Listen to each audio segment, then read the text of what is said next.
What's up, everybody? This is Zen Viking, and I had a little observation that I've been making here about my Izula that I was starting to email the company about in conjunction with another question, and I realized that it was something that maybe would be a concern for a lot of people, so I'm going to make a video about it.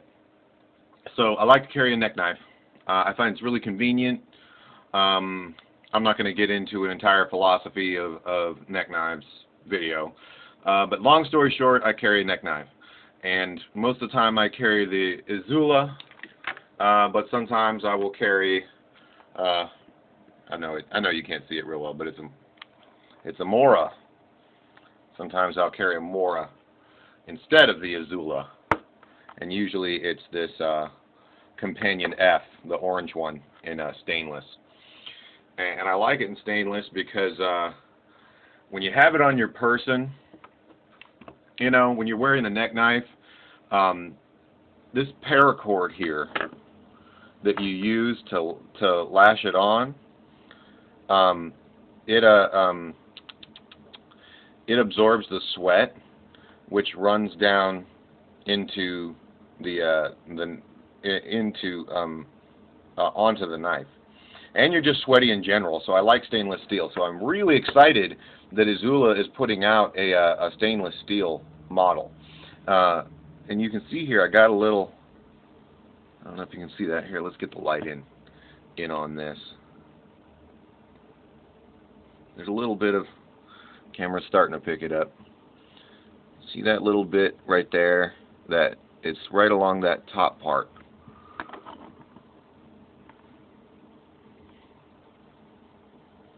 Right along this top part. I'll use this crap knife that I hate as a pointer. Right there. I knocked it down. But yeah, you saw it.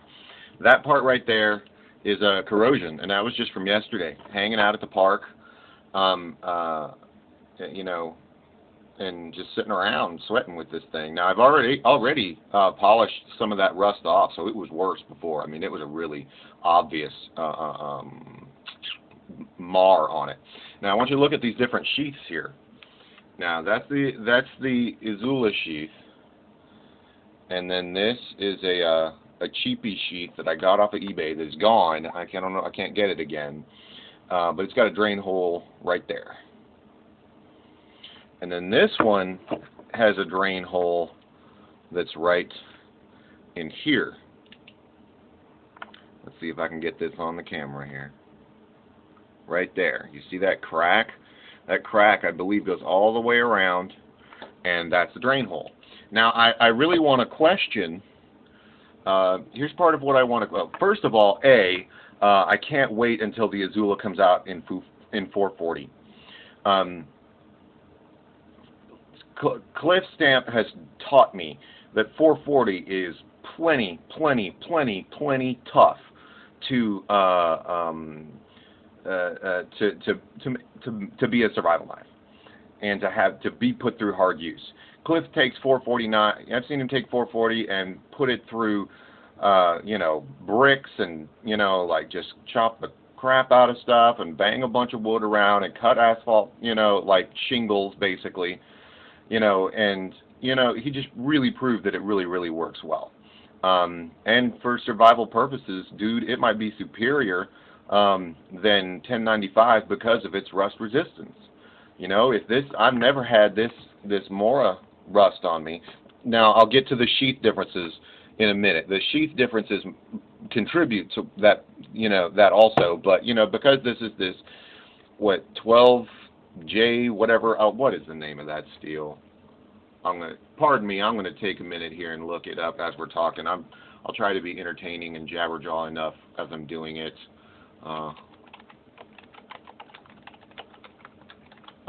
You know, so that you don't just get completely bored with what I'm saying. God damn it, what is the name of this steel? Yeah, there it is. Sandvik 12C27. 12C27. So this is 12C27, stainless steel, and Izula has been talking a long time, or not Izula, but ESEE has been talking a long time about getting a stainless Izula made out of 440. Cliff Stamp has shown me that 440 is fantastically tough. It's not quite as rust resistant as other stainless steels, but better. So I think it might even be a superior choice to 1095. I don't know for sure, and everybody's different, right? I mean, come on, everybody's got their own ideas and what they like, and I'm not dissing that. But for me, I'm really liking 440, and I'm excited about there being a 440 Izula. Okay. Now that being said, and my preference for for 440 as a neck knife at the very least, and and my preference for this 12C27. I like 12C27 too. That's a good steel. I've had a lot of luck with it. But I like these steels. Let's move on from the steel, and and I'll take another aside about something. I'm gonna make a statement here. Back off the light a little bit. When this first came out, when the Izula first came out, it came out in OD green. It came in tan. It came in OD green, tan, black. OD green, tan, black, and pink. I like my stuff to be high vis. I like orange better than pink for that purpose, and I like orange better than pink, period. I just think it's a cooler color.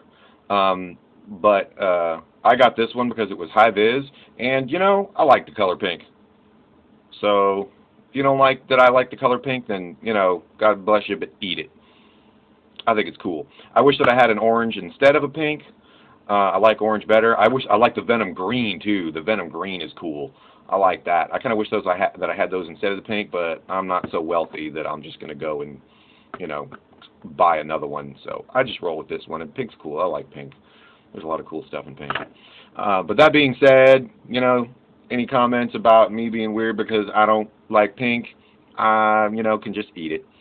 Anyways, that being said, that's my pink Izula. Now, taking the knives out of the situation, right? The knives are not even an issue. I don't want to talk about the knives at this point. I want to talk about sheaths. Let's talk about sheaths. I really want to question. Now, people might not have a lot of control about this, but I want to question why you need a drain hole in an inverted carry neck sheath. Why do you need that? I don't understand why you need that. Maybe some of you have some insight into this, but doesn't it seem to you that if this knife gets wet, that there's plenty enough space down here for any water to dry out, and this drain hole being at the top, right?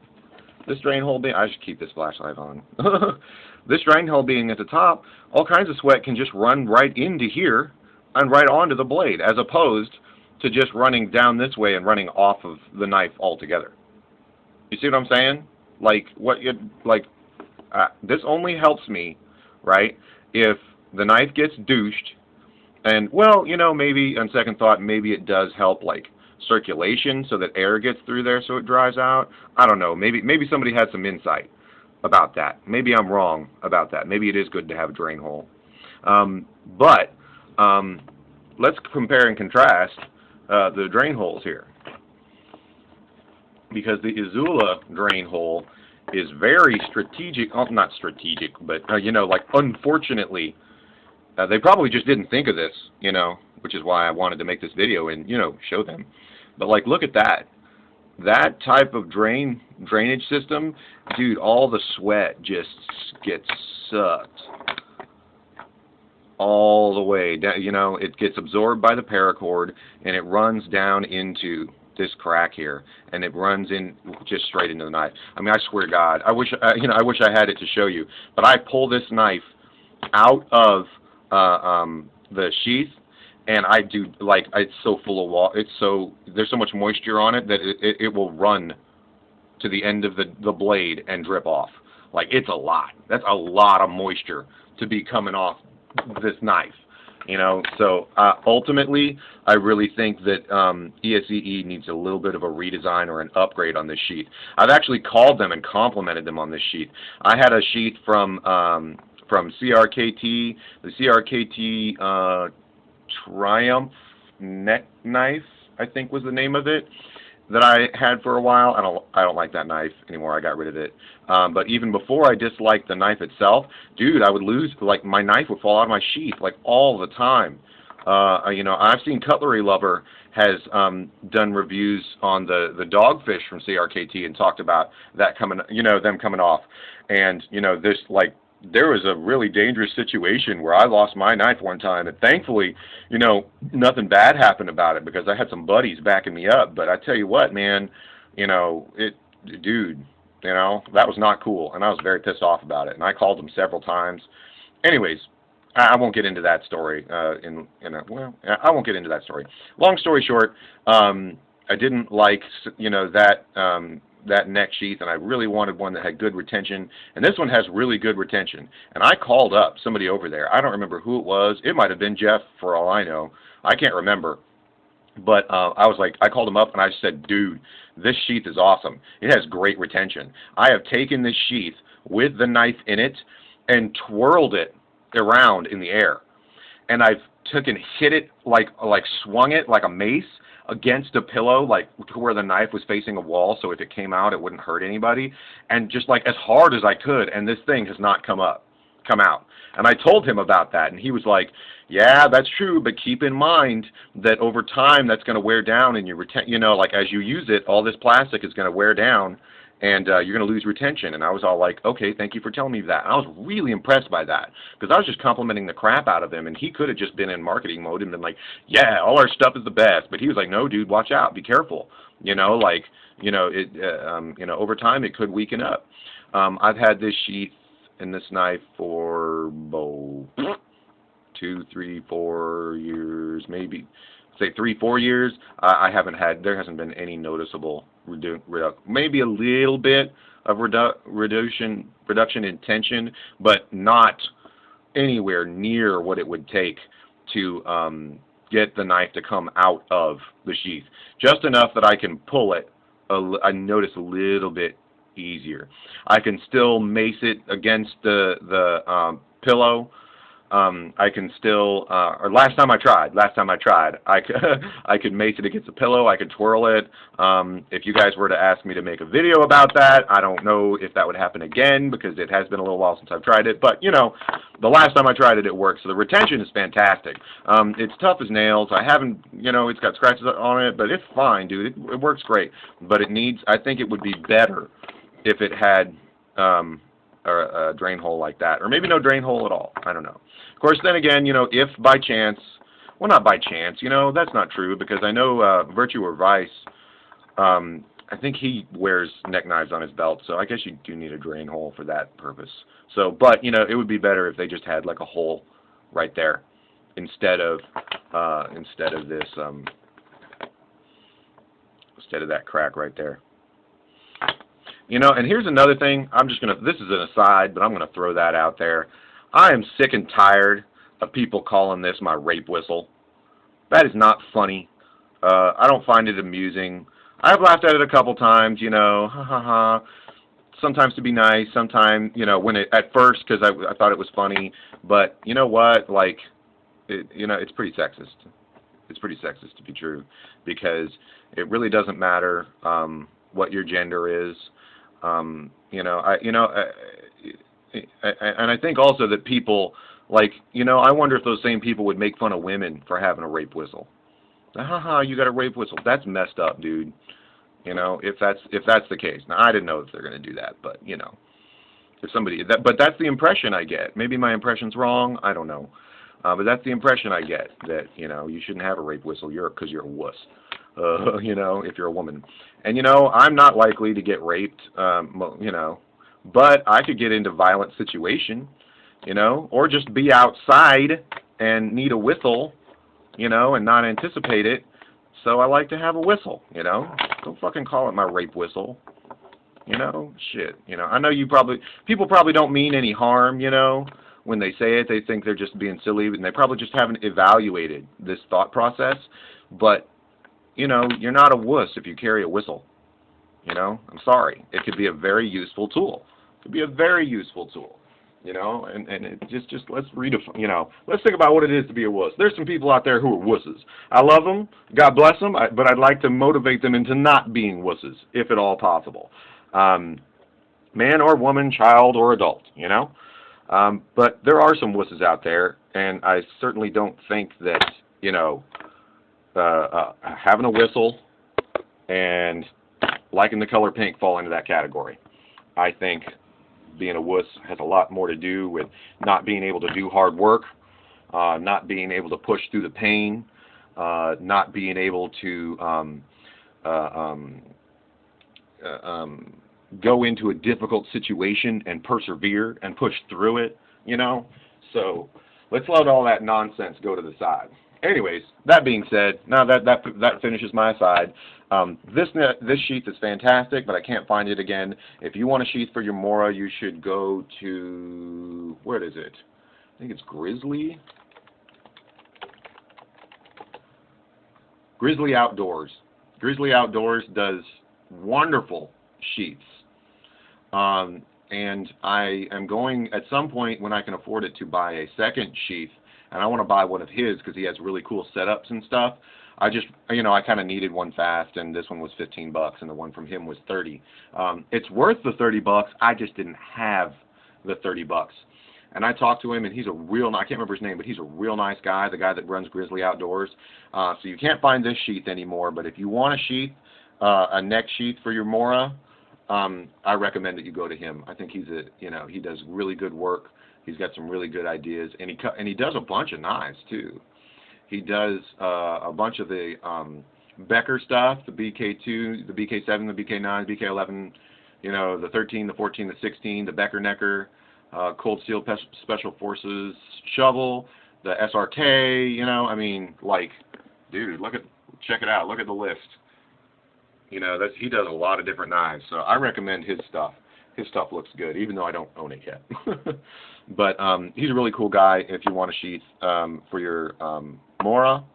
And ESEE, you know, Jeff, you guys, if you're watching this is a great sheath so far, you know. But, you know, 2.0, I think you should address the drainage hole issue. And in summary, for those people who are out there, I know this is not a 440, but 440 for a survival steel is a fantastic steel, and I highly recommend that you investigate and look into 440 as a hard use steel. Even though we're not used to 440 being a hard use steel, 440 typically is used in a whole bunch of really crappy folding knives, and I think for a folder, which is not really a hard use knife, it's a keeping on your person more delicate cutting knife. The various stainless steels work better because of the rust resistance. You know, you can keep, when you have a knife on your, like, not on a sheath and not in your pack, you know, not in sheath on your hip, but like touching you a lot, you know, like pocket clip to you or around your neck or something like that, or in the waistband of your pants. I know there's some ladies out there who will carry you know, their knives in the, you know, they don't have pockets on their pants, so they'll put them, you know, clip them to the waistband of their pants. I know I do that sometimes when I don't have pockets. But when that knife is real close to your body, you know, something like your H1 is really good because of that rust resistance. And with this knife, I don't need to bash it through a tree. You know, this is not a bashing through a tree knife. It's, you know, it's a cutting knife. And so that H1 steel, because it doesn't rust up on you, is really cool. Now with, you know, the more rust resistant less rust resistant, the simpler steels are more resistant to corrosion, but, you know, they're tougher, and so you can just bash on those dang things just all day long. So like your 1055 and you know 1095, but though 1095 I think might perform almost the same as 440, but I know for a fact that 1055, you know, some of that they use for a lot of, you know, and 01 and those tool steels and stuff, that those things will just take a beating and beating and a beating and a beating and a beating. So a lot of times they're better for survival blades or big tools, you know. But 440, at least apparently, I need to test 440 personally. I haven't tested it personally, but I trust Cliff. And you know, this here big 440 MTAC dude, I think is going to do you right. If you need a big, you know, if you need, you know, a survival blade. And you know, some of those, of course, some of those other steels are good too. You know, the 1055, I like that one. That's what Cold Steel uses to make a bunch of their like machetes and stuff. And it, you know, I saw on Nossa's videos that he beat the living shit out of those knives. And he couldn't break a Cold Steel kukri, which was awesome. So yeah, in summary, 440 could be awesome. If you need a good sheath for your Mora, go to Grizzly. And if you're and Randall, Jeff Randall and company at ESEE, you guys, I think you should redesign this sheath. Anyways, just a few thoughts that I thought might help some people out there. This is Zen Viking, rocking out.